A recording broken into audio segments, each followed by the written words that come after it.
tierra sea sanada y tocada por la mano divina, hermanos. Versículo 13 nos dice la Escritura: si yo cerrare los cielos. Es Dios, hermanos, quien puede abrir o quien puede cerrar los cielos, y cuando la Biblia habla de lluvia, habla de su bendición. Es Dios quien puede hacer esos cielos de bronce, que sientes que tu oración rebote en el cielo y no hay bendición y hay solo sequía. Si yo cerrare los cielos. Sin Dios solo hay tragedias. Sin Dios solo hay dificultades, sin Dios no hay gracia, sin Dios no hay bendición, y sin Dios el cielo está cerrado, hermanos. Pero no solo Dios es quien cierra los cielos, sino qué bendición saber que también es Dios quien abre los cielos, hermanos. En una ocasión predicaba un pastor y el título era "Tocando el suelo para abrir el cielo".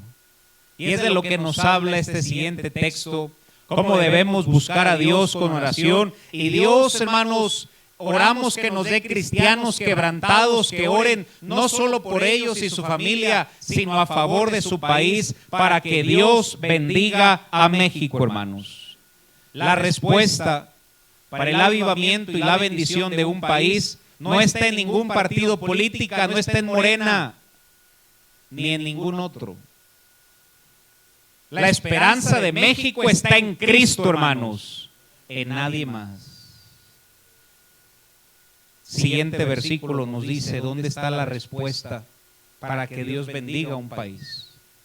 Si se humillare mi pueblo. Somos parte del mejor pueblo que pueda haber, hermanos. Al ser cristianos somos parte del pueblo de Dios, no te emociones mucho, somos hijos de Dios, hermanos. Si se humillare mi pueblo. Gloria a Dios que somos su pueblo, pero Dios sabe que su pueblo por naturaleza es orgulloso. Por naturaleza no nos gusta doblar nuestra oración, no nos gusta, hermanos, ser fieles al Señor, llevar su palabra, predicar. ¿Sabes que muchas veces por orgullo no predicamos su palabra? Por eso dice la Biblia, si tan solo se humillare mi pueblo. Y después nos dice, y oraren. Creo que el cristiano pasa más tiempo hablando de la oración que con Dios. Y Dios anhela que su pueblo le busque en oración. Por eso nuestro Señor le dijo a sus discípulos, no pueden orar ni siquiera una hora. Ni siquiera una hora pueden estar tranquilos. Orando, le dijo Cristo a sus discípulos. Ni una hora pueden orar. Y buscar en mi rostro. La Escritura nos dice que debemos buscar primeramente el reino de Dios y su justicia, y es un llamamiento al pueblo de Dios, no solo a que canten y que digan Dios es bueno, sino un llamamiento al arrepentimiento, hermanos. A volvernos a Dios de todo corazón y buscarle como genuinos cristianos, y se volvieran de su mal camino.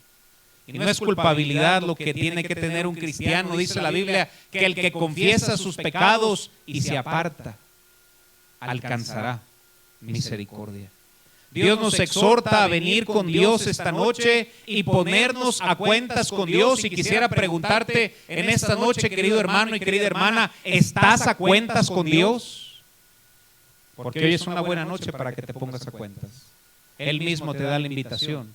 Ven, pongámonos a cuentas, dice Jehová.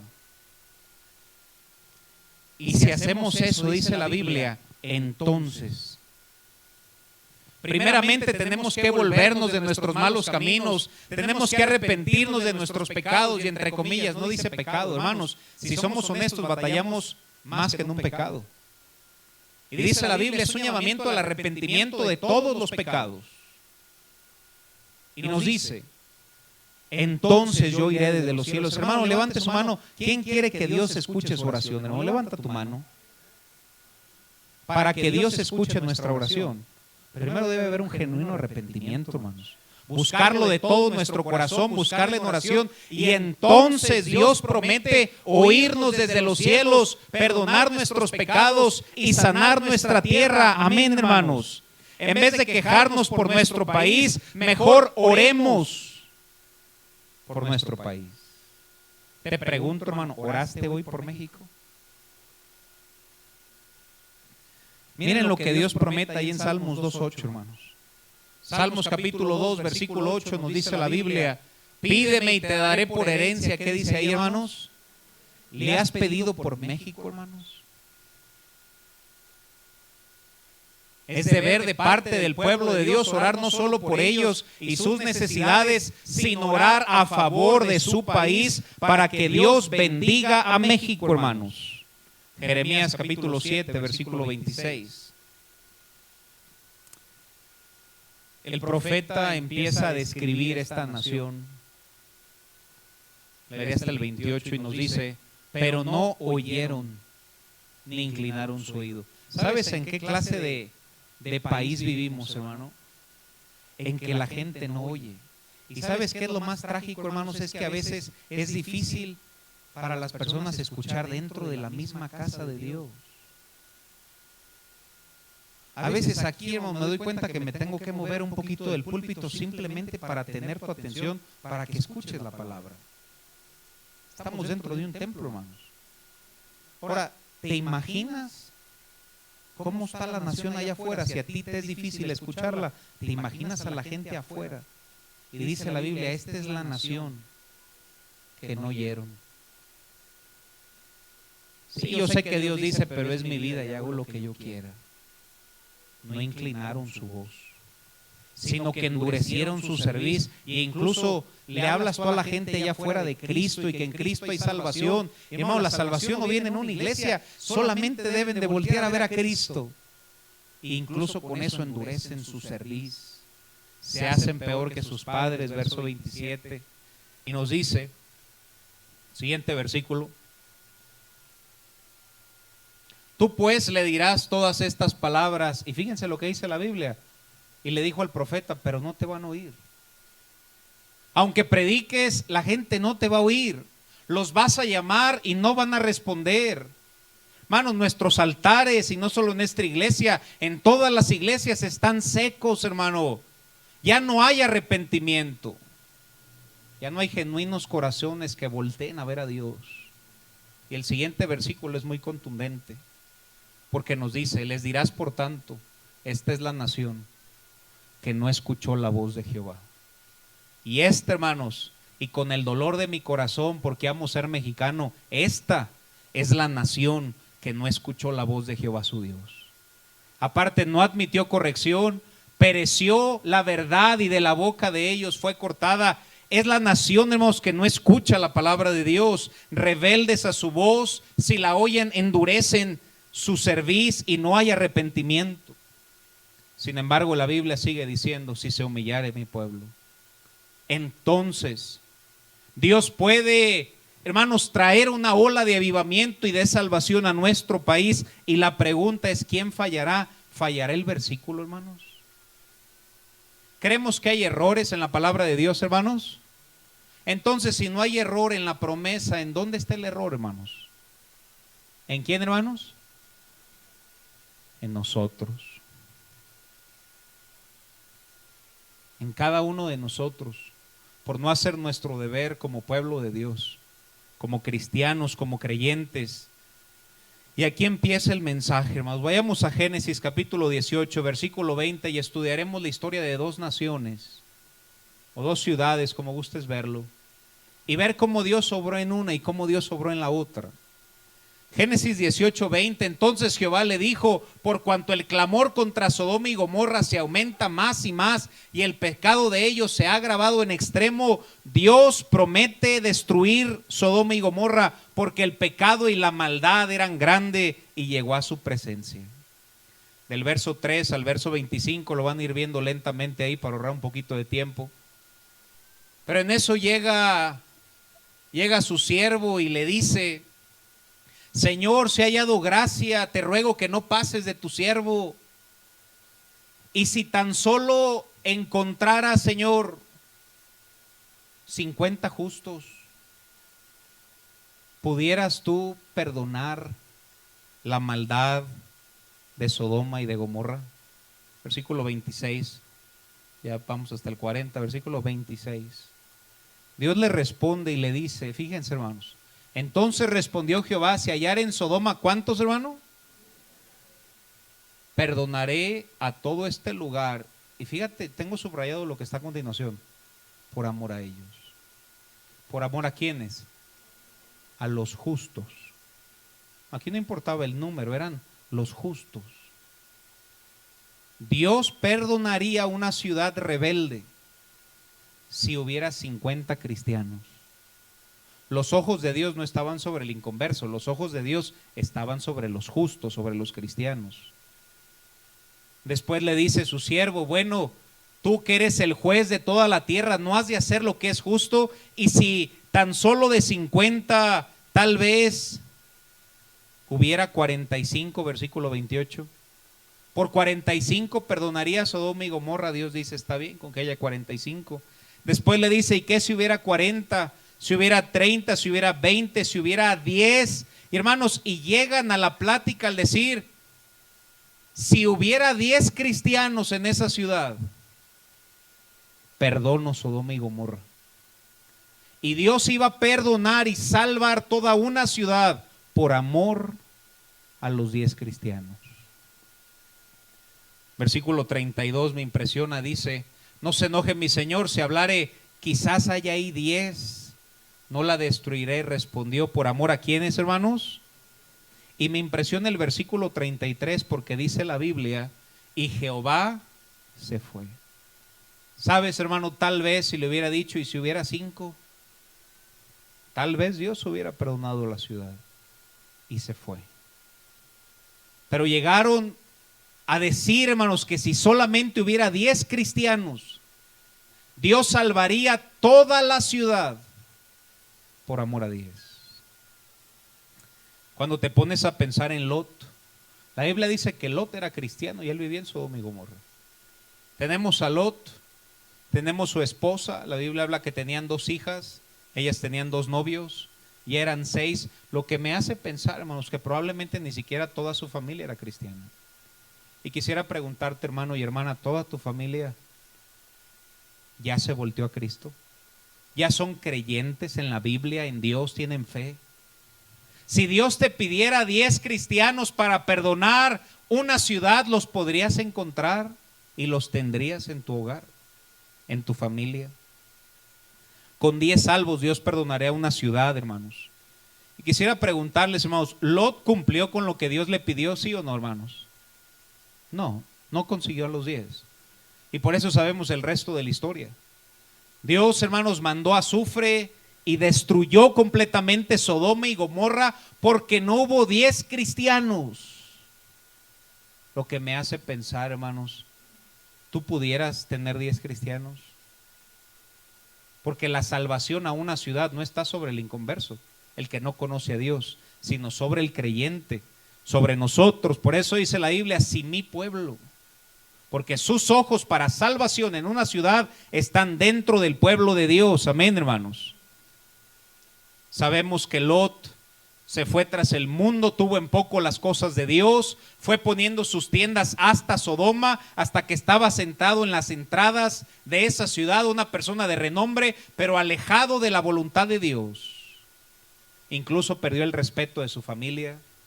Cuando su misma familia, hermanos, Génesis 19:15, cuando él llegó con su familia y les dijo, vamos a ir a la montaña porque Dios va a destruir esta ciudad, su familia no le creyó, hermanos. Por eso su esposa se volteó y se volteó una estatua de sal. Los novios de sus hijas no quisieron ir, ellas sí se salvaron. Y dice la Biblia que los ángeles le daban prisa a Lot diciendo, levántate, toma a tu mujer y tus hijas para que no perezcan, hermanos. Y me impresiona la bondad de Dios, que aunque trajo juicio sobre una ciudad, no la trajo sobre sus hijos. Porque aunque Lot no estaba haciendo lo que era correcto, era un hijo de Dios y no lo dejó perecer. Cuán grande es el amor de Dios. Amén, hermanos. Génesis 19:14, miren lo que dice. Si decides no vivir en santidad, escúchame bien, hermano, perderás la credibilidad de tu familia. Entonces salió Lot y habló a sus yernos. Dios ya le había dicho que iba a destruir Sodoma y Gomorra.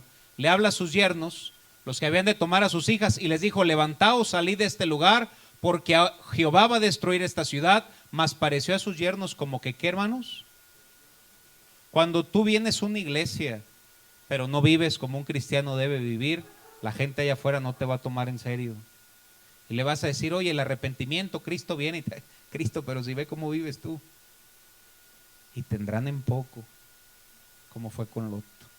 Dios nos ayude a ser cristianos genuinos, hermanos. Y no estoy predicando que no cometamos errores, porque somos pecadores, pero con un genuino corazón de querer vivir para Dios, hermanos. La respuesta no está en los pecadores, sino en los justos. Colosenses capítulo 1, versículo 24 al 27. ¿Cuál es la esperanza de nuestro país? Ya vimos que no está en un partido político.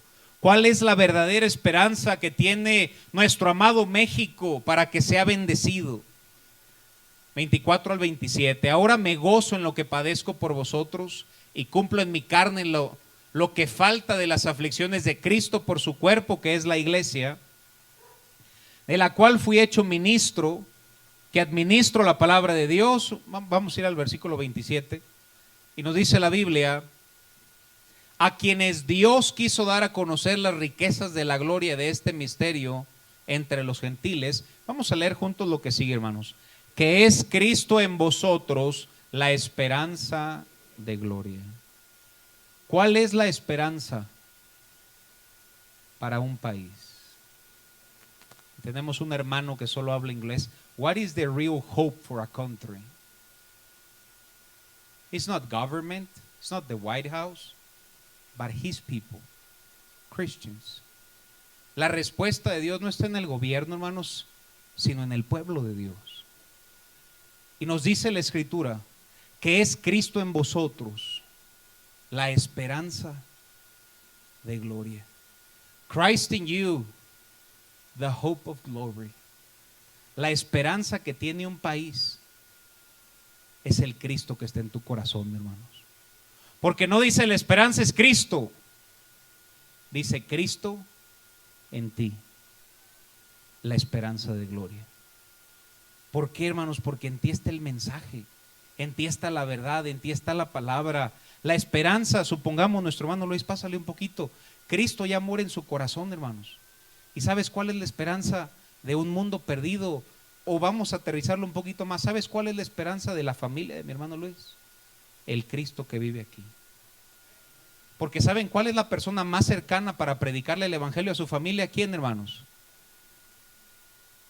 Cristo en él es la esperanza. Puedes tomar asiento, hermanos. ¿Sabes cuál es la esperanza de tu familia? El Cristo que está dentro de tu corazón, hermanos. El Cristo que debe ser predicado para que tu familia conozca que en Cristo hay salvación, hermanos. Y si cada uno de nosotros hacemos nuestra parte y le hablamos a nuestra familia, y después de nuestra familia, nuestra cuadra, y después de nuestra cuadra, nuestra ciudad, nuestro estado, nuestro país, México sería bendecido, hermanos. La esperanza no está en ningún partido, la esperanza está dentro de esta iglesia, el Cristo que está dentro tuyo, pero debes hablarle a aquel mundo allá afuera que en Cristo hay salvación, hermanos. Cristo en vosotros, la esperanza de gloria. ¿Sabes cuál es la esperanza que tiene un incrédulo? Cristo en ti. Es la esperanza que tiene, la esperanza de gloria, la esperanza de nuestro país está enfrente mío. Pero es tu deber hablarles, conducirlos a Cristo, que es quien los va a salvar, pero es tu deber guiarlos a Cristo para que sus vidas sean transformados. Cristo en ti, la esperanza de gloria. Cristo en ti, la esperanza de tu hogar. Cristo en ti, la esperanza de tu trabajo. Cristo en ti, la esperanza del mundo. Cristo en ti, la esperanza de gloria. Cristo en ti es lo que México necesita, hermanos. Sodoma y Gomorra hubieran sido perdonados por 10 cristianos porque los ojos de Dios están sobre los cristianos. Vayamos a ver otra historia y con esta termino. Jonás capítulo 1, versículo 1. Vemos que Dios salvó, destruyó Sodoma y Gomorra, hermanos. Destruyó. No hubo quien predicara. No hubo quien hiciera su voluntad. Del otro lado vemos a Nínive. Vino palabra de Jehová a Jonás, hijo de Amitai, diciendo: levántate, ve a Nínive, contra aquella gran ciudad, y pregona. En otras palabras, predica. Háblales de la salvación, porque ha subido su maldad delante de mí. ¿Y sabes qué hizo Jonás, hermanos? Como algunos cristianos, se levantó para huir de la presencia de Dios. Y huir de la presencia de Dios es como yo esconderme atrás de este micrófono, hermano. Creo que no se esconde ni mi moño, ¿verdad? Es imposible huir de la presencia de Dios. Y se huyó, hermanos, y pagando su pasaje entró en ella para irse a Tarsis, lejos de la presencia de Jehová. Dios le dio un mandato muy específico a Jonás y le dijo: quiero que vayas y le prediques a esa ciudad que la salvación está en Dios. ¿Y sabes qué hizo Jonás? Pues no quiero, yo voy a hacer lo que yo quiera. ¿Y sabes que la mayoría de cristianos viven de esa manera? Yo me pregunto cuántos Jonás hay aquí esta noche, que tú sabes dar el evangelio, tú sabes predicar el evangelio, pero hace ya meses que no le has hablado a nadie y eres como un Jonás. Y sabes, hermano, Dios tuvo que hacer algo con Jonás para atraer su atención.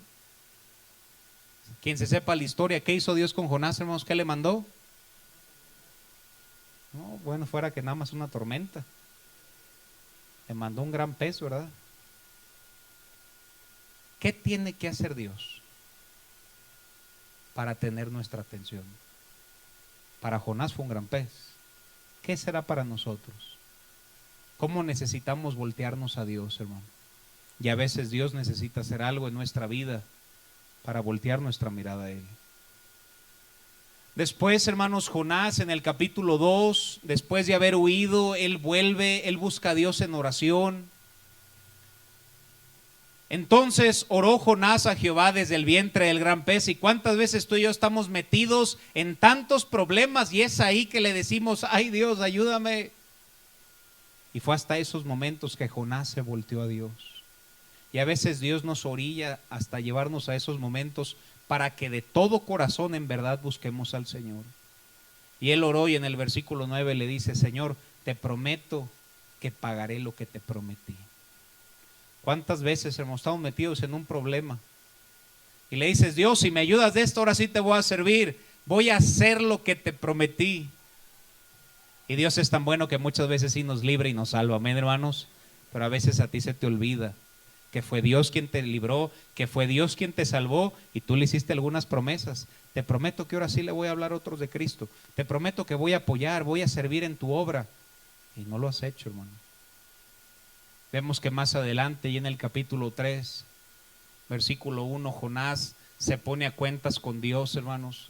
Y qué necesario es ponernos a cuentas con Dios en esta noche y empezar a hacer lo que Dios nos mandó a hacer, hermanos. Y vino palabra de Jehová por segunda vez, y solamente pauso para alabar la misericordia de Dios. Porque la historia de Jonás se pudo haber acabado en el capítulo 2 con la ballena. Pero la misericordia de Dios y el propósito de Dios era tan grande con Jonás que le extendió su misericordia. Haz lo que te he mandado hacer. Y Dios te ha extendido su misericordia hasta esta noche para que hagas lo que Dios te ha mandado hacer, hermano y hermana. Y entonces, siguiente versículo, él volvió a Nínive. Levántate y ve a Nínive, aquella gran ciudad, proclama en ella el mensaje que yo te diré. El mensaje no es complicado: arrepiéntanse porque Cristo viene. Se levantó Jonás y fue a Nínive conforme a la palabra de Jehová. Versículo 4, después comenzó Jonás a entrar a la ciudad camino de un día y predicaba diciendo: de aquí a 40 días Nínive será destruida. Jonás predica el mensaje, siguiente versículo, y toda una ciudad, dice la Biblia, y los hombres de Nínive, ¿qué hicieron, hermanos? ¿Por qué creyeron a Dios los hombres de una ciudad? Por la predicación de ¿cuántas personas, hermano? Uno que andaba de rebelde y se volteó a Dios y Dios lo usó.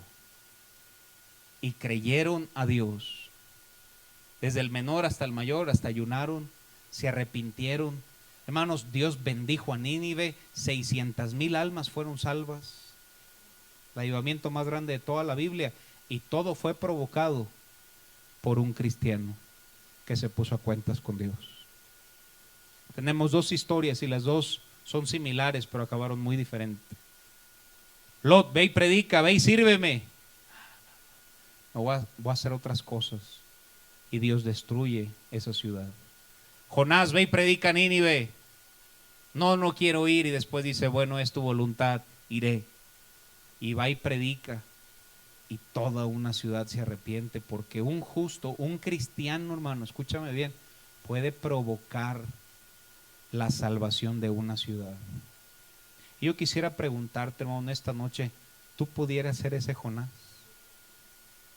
¿Alguien sabe cuántos días Jonás tardó en regresar a Nínive? Que se había ido y después regresó. No, nadie, ni siquiera adivinarle. Betín Marín, ¿verdad, hermanos? Todo el tiempo que Jonás se fue, una pregunta, hermano, ¿tú crees que gente murió? When Jonah left and he was out of God's will, do you think people died on those days? ¿Crees que gente murió en esos días, hermano? La respuesta es sí. ¿Y a dónde fue esa gente que no escuchó el mensaje de salvación, hermanos? Una pregunta. ¿Cuánta gente más debe morir para que tú hagas lo que Dios te mandó a hacer? Jonás regresó y se arrepintieron. Y si tan solo tú le hablaras a otras personas, más gente buscaría de Dios, así como nosotros que estamos en una iglesia, porque alguien hace tiempo nos dijo, Cristo te ama y te quiere salvar. Yo no sé cómo fue la presentación de evangelio que te dieron, hermanos, pero la mía no fue así tan tremenda que digamos, pero fue Cristo, hermanos, quien obró. Y cuando tú das un mensaje, hermanos, o le lees Juan 3:16, o le dices Dios te ama y tiene una vida eterna para ti, el cielo, Él murió para perdonar tus pecados, debemos de reconocer que somos pecadores, si morimos en nuestros pecados iremos al infierno, pero Cristo murió para perdonarte, para salvarte y para llevarte al cielo el día de tu muerte. Recíbele como tu Salvador y irás al cielo el día de tu muerte. No es un mensaje difícil, hermanos, pero ese mensaje es el que cambió nuestra vida y es el mensaje que puede cambiar la vida de tu familia y es el mensaje que puede cambiar nuestra ciudad y es el único mensaje que tiene suficiente poder para cambiar y para salvar a nuestro país, hermanos. Vayamos a Ezequiel 22:29 y termino con este pasaje. Ezequiel capítulo 22, versículo 29, que hasta acá huelen los sopecitos. Ezequiel 22:29 dice la Biblia, el pueblo de la tierra usaba de opresión y cometía robo, al afligido y menesteroso hacía violencia y al extranjero oprimía sin derecho, y busqué entre ellos hombre que hiciese vallado, que se pusiese en la brecha delante de mí. ¿A favor de quién, hermanos? A favor de México, hermanos, para que yo no la destruyese. Dios dice, busco un hombre que se pare a favor del mundo para que detenga mi furor. Hermanos, ¿no crees que se ha sentido un poquito su mano este último año? Que cambió nuestra vida a traer un cubrebocas todo el día. Gente que apreciamos partió. Guerras, hermanos. ¿No crees que se aproxima la venida del Señor? Y dice la Biblia, pero busco un hombre que se pare a favor de la tierra para que yo no la destruya. Y dice la Biblia. Y no, ¿qué dice ahí, hermanos? Dios busca un hombre, God's looking for a man, que se ponga a favor de la tierra. Que se ponga a favor de su país, hermano, de su familia. Y lo más triste que dice la Biblia, recorrí, busqué y no lo hallé. Si Dios buscara en esta noche un hombre o una mujer para que Dios perdone la maldad de Irapuato, ¿tú serías un candidato? ¿Tú serías un hombre, un cristiano con convicciones que diga, yo me paro a favor de la tierra para que no sea destruida? ¿Tú serías ese hombre? Como no se halló un hombre, el siguiente texto dice, hermanos, y no lo hallé, versículo 31, y por eso derramaré mi ira sobre ellos.